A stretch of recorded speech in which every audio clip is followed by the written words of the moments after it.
Hi, my name's John Costa and we're here at the Documentary Media Centre.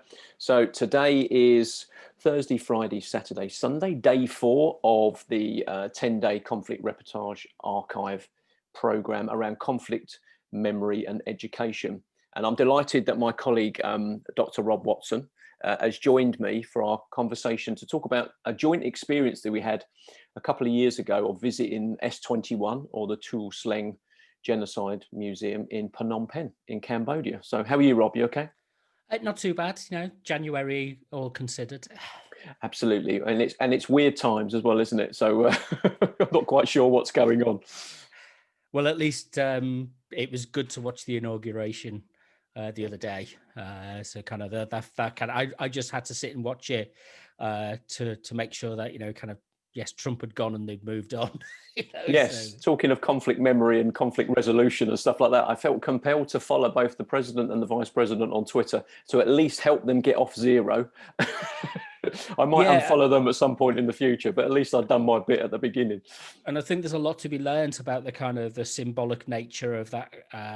Both the acknowledgement of the the psychological conflict, if you like, that America's been going through for the last few years, and also the physical act of moving on from it as well. There's the symbolic performance of the things that they do in terms of the a highly ritualized nature of the signing in and everything, and taking of the oath and things like that. It kind of does have a very powerful impact. So yeah, so I kind of felt better. I was kind of glued to the screen for most of a day, so Yeah, and I think it's avoided doing any other work. and it's the use of words that are quite emotive, isn't it? Like light and hope and things like that. As an ex-military man, I'm kind of drawn to the ceremony of it, I guess, and the sort of the symbology of what it stands for, which is when you juxtaposition yesterday with only just a couple of days ago, really, the Capitol riots.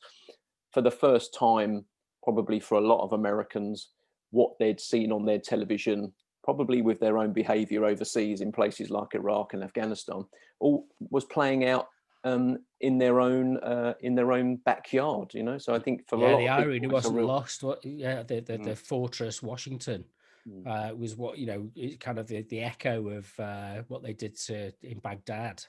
Well, they Was even called it a green zone that they'd created around the capital, and I was like, you wouldn't use that terminology because it's just then too easy for people like you and I to pick it apart afterwards and go, oh, the irony of a green zone being made after a green zone in Iraq. Yeah, it's really interesting, challenging times, and they're not out of the woods yet, I think. No, and it's interesting the kind of the forces, if you like, to use that in a broad sense, not rather than, if you like, antagonistic, engaging groups of people, but the general social forces are very similar in these situations. It's like, if you think of it like a kind of a force field, like a magnetic force field around an object, the lines actually they kind of repeat themselves. They end up coming back to being very similar issues. And we could talk about this in terms of the visit that we did to Cambodia. Oh, I mean, that's perfect. I mean, you've closed the circle even before I did. I mean, the president at the moment there, Hun Sen. I mean, he was a kind of low-level member of the Khmer Rouge and was involved in that period. So it's never really gone away.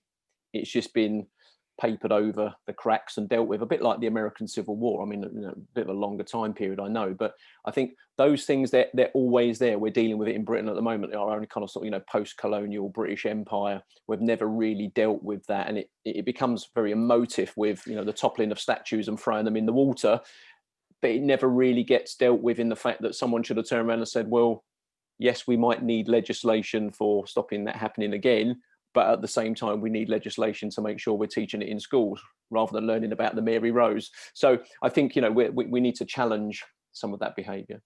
Yeah, and it's kind of, I think, there's there's a whole set of interrelated issues, and what we're not teaching in schools is complexity and multi-dimensionality. I read an article which was kind of pushing back against the decolonization agenda, and it talked about the role of the British Navy in the 19th century, and we spent more policing anti-slavery activities through the British Navy than anything else. Mm. So in terms of reparations, it's not quite as clear cut as and I'm not so well informed about this that I'd be able to say this definitively, but I think there is a different point of view than just saying Britain needs to pay reparations now, when in actual fact you can trace back huge amounts of reparations through the British state subsequent to after the abolition of slavery. But it's how is that recognized and how is that brought forward, and this is where the kind of memorialization of these things becomes important, because you can have statues which are just meaningless and empty, and they don't have any active role in people's life, and the act of remembrance, it becomes something which is vacant of any kind of meaning. It just becomes an object which is easily taken over by righteous and rightful aggrievance based on today's problems rather than what were the situations in the past. I mean, I've never protested that my family, working class family in England were treated abysmally. My ancestors were treated abysmally by the state system. But it's like there's fault on many levels, and it's not a question of how we memorialize that, but what we do with it, and how it becomes an active part of the process of engagement and understanding and meaning making, rather than it being this static thing. And I thought that was really interesting when we did visit the Tuol Sleng Museum, the Genocide Museum, about how it was really about a process of incorporation into the culture and the life, but without it being this thing. There are small religious ceremonies that take place, but it's not like a big, a parade. The dignitaries, it's not like the Remembrance Sunday in this country, which kind of lots of people in town squares with flags and marching bands and ex forces people lined up for something that was 100 years ago, with people who aren't even alive anymore. And what you're doing, you're just looking at a statue, and you're paying homage to a sign, a symbol from the past, which you're not really connected to, and you don't really understand the social dynamics of what drove that conflict. Whereas this was really more about getting people in and walking around and facilitating a sense of engagement with how can you turn a school into a killing factory. One of the things that stands out is just listening back to the audio, and I'll the link for the audio, if you want to, anybody wants to listen to it, go to decenter.co.uk/gallery/Cambodia dash 2018.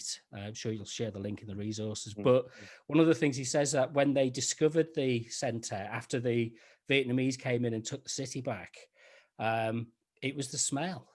And when they entered, it was the decomposing bodies which they had to incinerate. They couldn't do very much with them, but it was the kind of this school that was in this urban, we've been there, it's in the middle of a very busy part of the city. But it's one of those things which was kind of, why there? And anybody who was left in the city, I mean, obviously the city had been cleared, Phnom Penh had been cleared, but anybody who was left there kind of turned away, if you like, turned a blind eye to it. And that's a common thing with concentration camps in other places as well. It's like there's a field around it, which a perception field, an awareness, where you ignore it, you don't see it, you block it out of your mind. And on a daily basis, we probably sit here and say, well, how is that possible? But that's human nature. That's what people are capable of doing. We're capable of great gestures of social value and kind of goodness, but we're also capable of great evil, but we're also capable of ignoring things as well, and just putting them out of our mind. So how does that become something, if you only ritualize it and you only memorialize it and it's something that people turn up once a year to be part of, then does that devalue the experience? Whereas if it's something which is, part of people's regular culture and memories, because, the practice of, we had a discussion about the role of the photographs in the museum and the way that families came back to search for missing relatives.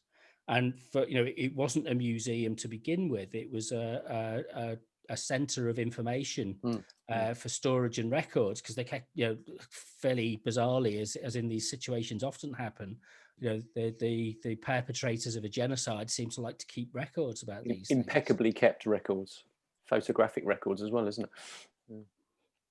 Yeah. So it's that kind of, what at what level does this seep into our consciousness? And should, the question of remembrance, and should we remember? I like I think it's Carl Jung says that we don't ever really deal with pain. It just kind of seeps into the background, and it gets absorbed by other things. But there's a question to ask about, if you keep constantly something that should be forgotten about now. How many conflicts are there that we've been involved in that we've easily forgotten about? We don't have living memorials to the Boer War. Maybe they do in South Africa, but we don't in the UK. What other kind of conflicts do we go back? The Napoleonic Wars. Do we go back to it becomes a myth, almost a myth then, because it's not seen as part of. I think what was really powerful when we visited the Tuol Sleng Museum was that, it brought home the mundanity of the place. This was a school, an office building that was just turned into something which is very, very destructive. And anybody could be taken along that route to be the perpetrator of those crimes. Yeah. It's the ease, isn't it, which you can get involved. I mean, I was talking to Kim Sadek, the chair of Remembering Srebrenica East Midlands board, and we were just saying about, when you look at the Srebrenica scenario, I think there's a new film that's coming out that's being made about it, about the lady's an interpreter, and it's from her perspective in Srebrenica, sort of negotiating, if you like, and translating between the Serbs and the Danish peacekeepers. And what you've got there is the fact that in the film she sees people that are kind of roughing her up and a few other people that are former school pupils. And of course, you've got the situation in Rwanda where these were neighbours that were turning on each other. It's the casualisation of it. It's the normality. It's the fact that it's today and tomorrow it's you doing that to your neighbour or them doing it to you. And I think that's really where I'm fascinated with the Conflict Reportage Archive, is to explore the opportunity around this new think tank, of conflict memory and education. How do we have these memories of conflict, some of which are, real and alive and are now. And I guess, if you're in America, you could turn around and say the Capitol riot is an extension of the Civil War. So, you could study it from that point of view. Brexit could be one of those things that comes out of a lack of education as our position with Europe, based on 2 world wars and fighting the French a long time ago. You mentioned Napoleon. So I think on the International Day of Education, which is, is Sunday, the 24th of January from UNESCO's point of view, it's really focused on the role of education for like peace and development. And, we've spoke a lot about conflict resolution, peace building. I was on a workshop the other night with some academics around peace technology, peace tech, they call it, an area of study now. And so I'm kind of fascinated about how, as ordinary citizens, we are able to talk to people and get them to, one, be aware of things, that kind of understanding why things happen, what kind of actions can you take. And I think that's a lot around how we use social media, maybe how we then have those conversations with young people, how we embed it in the education, maybe how we look at it from the Sustainable Development Goals, even, that kind of number 16, peace and strong justice institutions and stuff. But I think for me, it's very much around how do we keep the role of memory of conflicts away from politicians? How do we keep it away from that nationalistic, jingoistic, military parades and stuff like that? Oh, we beat them, we bash them, 3-0 to us, that kind of stuff, 2 world wars and 1 World Cup, that kind of stuff. Um, how do we start to change and own that narrative so that we're talking about conflicts, the memory of it in the right way, and that we're using it as a way of educating people? And I thought talking to you today really about our joint experience of visiting the Genocide Museum was a good place to start, because ultimately they asked us to go along and give them some helpful hints and tips and advice about fighting the gamification or Disneyfication of remembrance of this genocide site. As you said, you called it the killing factory, very accurate description, into people that are turning up, you and I, that are kind of quite respectful. We kind of listen to the, maybe wear long sleeves, wear long trousers. And you've got people there that are on that sort of tour of Southeast Asia, where they've been to somewhere in the morning, the market, they've been on the river, they've been to the National Museum, and there they are at just another place that's on a tour that they've bought a ticket for. How can you expect those people to be respectful and do it? And I guess a lot of people say to me as well, when they visited Auschwitz, they're always shocked by the pizza machine and the gift shop and stuff like that. Do you think those things are just moving with the times, and we have to play that game in order to make that kind of progress? Well, I think we have to understand that there's a kind of process going on, and I'm reading a lot at the moment, which is kind of taking me thinking a bit further forward. So this is kind of like, I'm not really sure. We have a tendency in the West to think in terms of cause and effect. So we present history as a series of almost like billiard boards. This happened, then that happened, then this happened, and you kind of go tracing it back. But that's not how people see things in the East. So the kind of Eastern philosophy, Chinese, Buddhist, Hinduism, sees things cyclical. And that there's an interrelationship. There's like a web of interrelationship. So, the yin and the yang idea of that. What we don't deal with in the West, we push evil away. So you see this is the kind of the model that we've got in America has been. Trump has come along and he says they are evil, and this has been happening for a long time in American politics and American society. There's good people, and you remember Bush. The axis of evil, These are good people and these are bad people. And they must be evil, and we're good. And what you don't do is deal with the evil within yourself. And this is what, again, one of the things that Jung talked about a lot was the idea that, Western Judeo-Christian models of belief are formed around the idea of a hierarchy between good and evil, which is, kind of we aspire to move upwards, and our godly position, and our savior was somebody who's inherently good.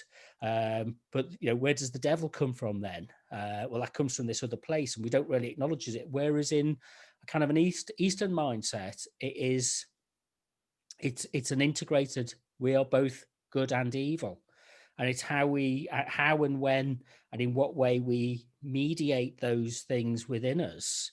I was reading. The idea is not that the Chinese kind of Confucian-based model is don't do nothing to excess.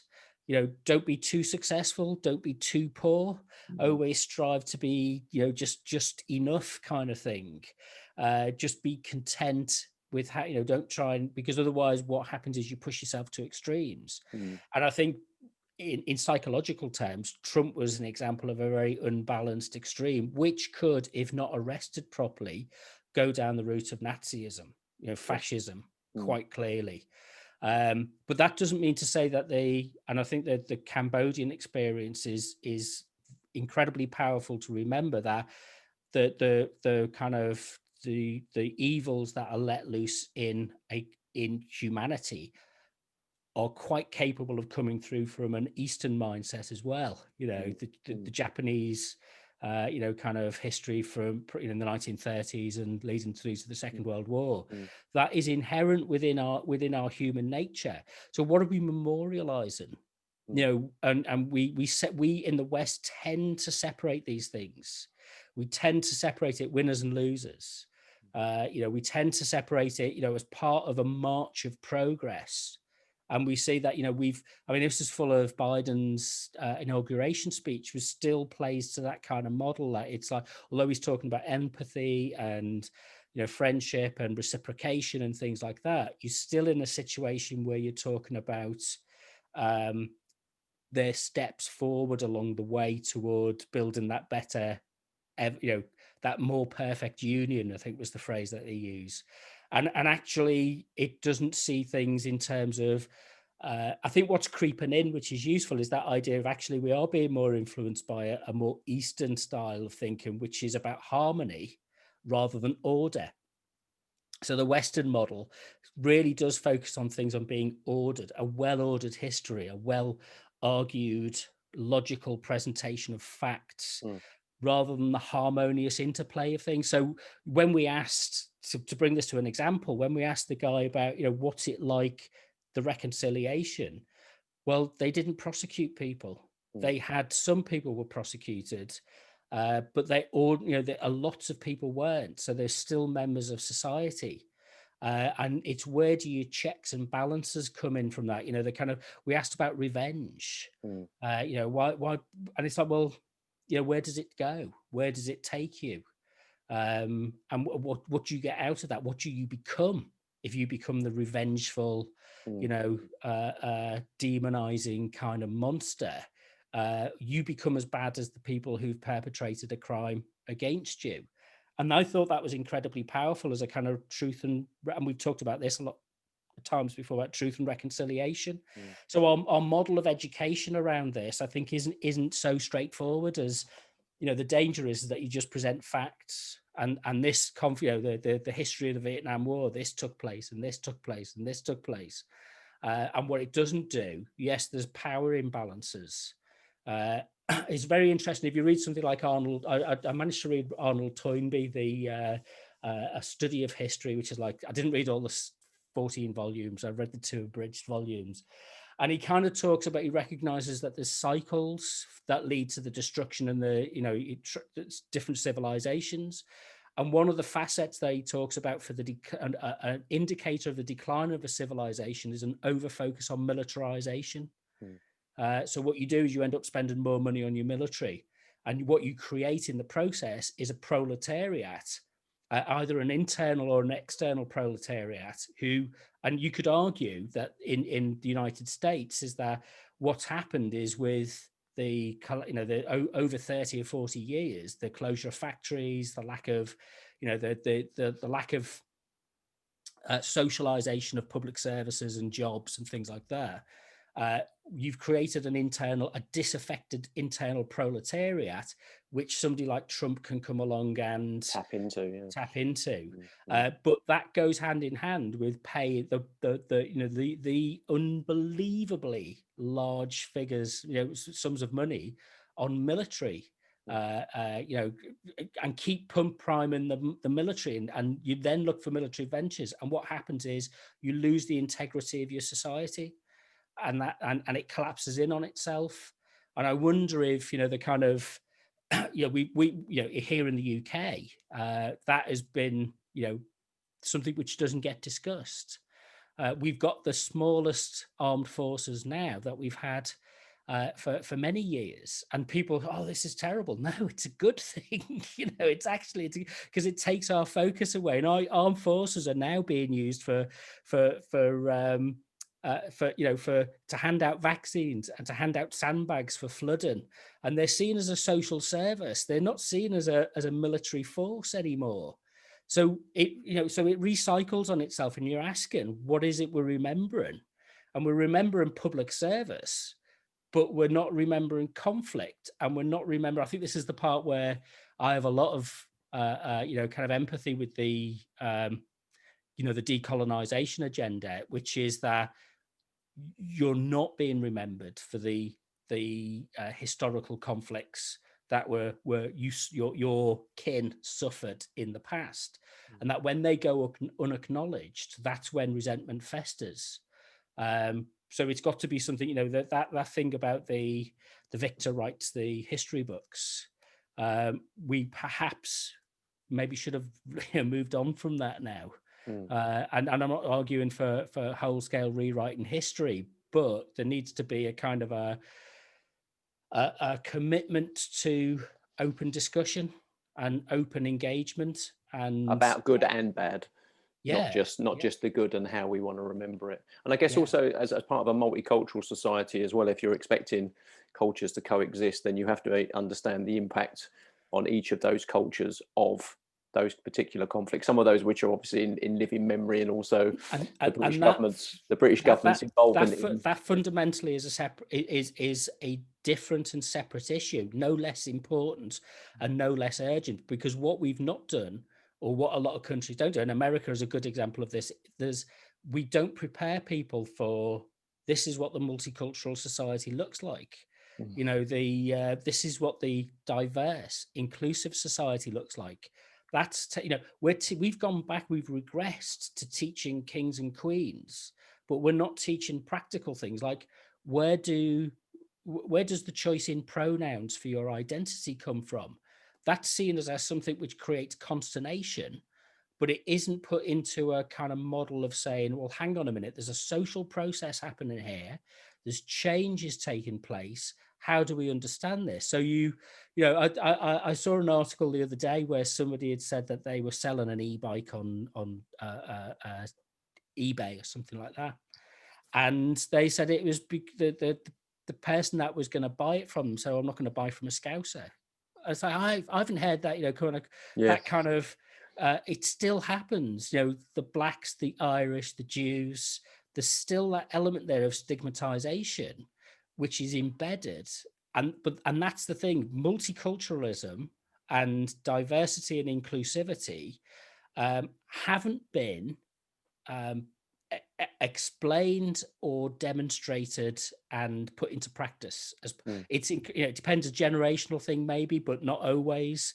And so remembrance in that context is often a kind of it becomes a kind of competition between festering perceived resentments. And of course, that's something that's really easy for people to tap into when they need to get something that's antagonistic, in order to use social media as a way of playing to that crowd and that agenda, and, you know, stoking those fires of, you know, it's them, and the reason we don't have is because of what they've done. And what we can't do is let the social media companies off the hook. They've exploited this weakness. You know, it's like, I'll give you an analogy, which is, you know, you walk into a supermarket and you've got stacks and stacks of Quality Street and crisps and pop and things like that. Somebody is exploiting your human weakness in order to be able to go, you know, to you're addicted to all of these carbohydrates and rubbish.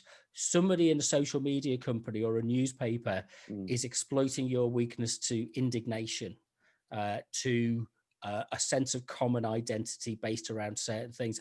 And they're reducing the flexibility that we have to expand the scope of our social experience.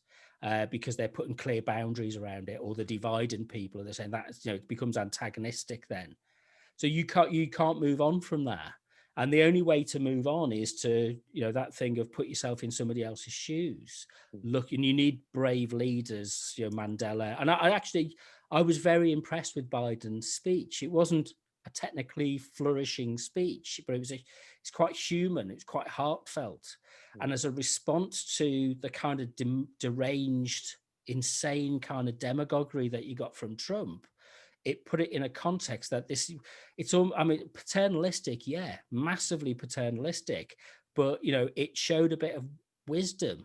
And maybe you know, lots of people might reject that as being, you know, too repressive in itself. But at least it was a kind of start towards the process. And so I think remembrance and moving on from conflict has got to come from acknowledgement of pain, but pain comes in many different forms and on many different levels. And if you're shut off from that, and so our conversations need to get into those kind of deep-rooted things of where that pain comes from For all involved, yeah both you know, both victors and those that lost. for whatever reason. It's kind of understanding the complexities of it, as why the conflict even started in the first place. For example, I mean, I was talking to someone the other day about the conversation I'm going to have with Dodge Billingsley in America, because in October is 20 years since 9/11 in September. Then obviously in October he went into Afghanistan with the first military unit that went in and made a documentary, and we were talking about how that sort of the role of remembrance and how the last 20 years has played out from that high profile moment through to the reaction of going after the so-called perpetrators and where they were and what they were doing and what they've done, and the amount of money that's been involved in that as well, and how that's been allowed to turn into a sort of money generating machine, the Homeland Security and that sort of stuff. And I was just saying to him, does it seem like 20 years ago when you look back at it, or does it just seem as if like it's been one continuous process of, I call it Afghanistan, the forever war. That's what I've called that section. And he said, yes, it feels like each thing is just one thing further down the road of one continuous conflict. Now, it might be called different things in different areas, but it feels like it's that perpetual movement of conflict now is something that they live with. And I guess that we all live with, for those that are part of the coalition or have been involved in any of those kind of overseas ventures. We've probably been quite lucky from a British perspective, because we've been able to put a line under some of those things and say, well, that first Gulf War, then the second Gulf War, and then we're out of Afghanistan, and we might still have people that are there. We're pretty good. But we've drawn lines, whereas America's not been able to do that, has it? Well, because they carry the lion's share of it in recent years, but we've been good at clicking our heels and scarpering, and then forgetting about it and writing it out the history books and ignoring the impact of what we've done. Talk to the Irish, talk to talk to the kind of Indian and Pakistan and things like that. It's like kind of just because we're not remembering it doesn't mean to say it doesn't happen. It didn't happen, and that there wasn't people who are aggrieved about what we, as a nation, we've done in the past. And I think what happens is it kind of symbolically it's important. And I'm not saying that you should go around wearing a hair shirt all the time. So you kind of say, oh, look how terrible it was, because there are good things that were done which compensate. But I think the starting point is to kind of say, well, the world has changed and the world is changing. And you have to ask the question, what do we want to do next? And if you keep either carrying the baggage of the past or ignoring the baggage of the past, then you're never going to move forward. And what you have to be is open, and you have to be able to listen. And I think that's one of the things we don't do in our, we've been told, we live in an age of cakeism here in the UK at the moment. Which is our version of Trumpism, which is, you can have your cake and you can eat it and you can get whatever you want and it's all going to be fine and there's going to be no problems, and boosterism takes over. It's like, but there's always going to be problems. But you're then kind of dismissed then as somebody who's, you're a Ramona, you're an enemy of the people. It's like, no, I'm a pragmatic, practical kind of person, and I want to know what happens if this happens. When I go abroad, am I going to have my sandwiches taken off me by the customs officials? Well, that seems clear that's going to carry on now. And so that's where resentment is harbored. And often it's the small things, the mundane things. That's where the resentment really sticks in people's claw. The big things, you can have the show trials and you can have the big acts of remembrance, and the national, the head of state, the Queen, kind of takes part in those things. And I think it's, I'm not a monarchist in any way. I suppose I'd count myself as a Republican in the broad sense. But we're really lucky that we've got the Queen at the moment, because she's the one person that would cross those divides and boundaries that people would listen to and give some due respect to. At this point in time, it might not continue in the future. So it means that you can, but you've got to, we have the problem in this country of constantly harking back to the Second World War and mythologize, and you hear the language is we're going to have a blitz of vaccinations. It's like, well, we're not moving on. It's an indicator that we're stuck in some, kind of like a small moon going around a large planet. We're stuck in that orbit, and we want to break out of that. We want to get out of that point of obsession about our mythological past, because the solar system that we're in is rapidly changing, and the powers that are important have rapidly changed, and the conflict mechanisms are changing. So we're entering a digital information age of conflict and cyber terrorism, which could have more potential to destroy and kind of hurt more people by closing down power systems, or kind of closing down information systems, than any other form of mass warfare could have had in the past. What would we do in the future to remember those kind of conflicts? So I suppose the question comes back to is, what are we actually trying to learn? Yeah, that's probably a good point to stop, actually. That's probably a good point to stop, because that poses a really interesting question for us to pick it up next time. And it's something we can kick off on the International Day of Education. No one said we had the answer. We're just trying to, I think probably what I'm trying to do with these 10 days is just open the door, just talk to people about different things, and then say, well, what did everybody say? I mean, where do we go? Where do we go next? What's needed next in order to keep this dialogue going? Because I just think it's so important that how we talk about conflict and how we shape it can't just be in these big high profile events and leave it for politicians to pick up and turn into this jingoistic call to arms, if you like, or we can't just leave conflict to the experts, the conflict experts, the people who've studied, and conflict is about walking into your local shop and there's the guy who maybe murdered your family. That's what you, and that requires a framework, a civic social framework, a religious framework, wherever it is around you, which can compensate for that and allow society to continue and to function, because otherwise you end up in that kind of continuous conflict all the time. So brilliant. Listen, Rob, thanks for taking the time to talk to me. I really appreciate it. You're welcome.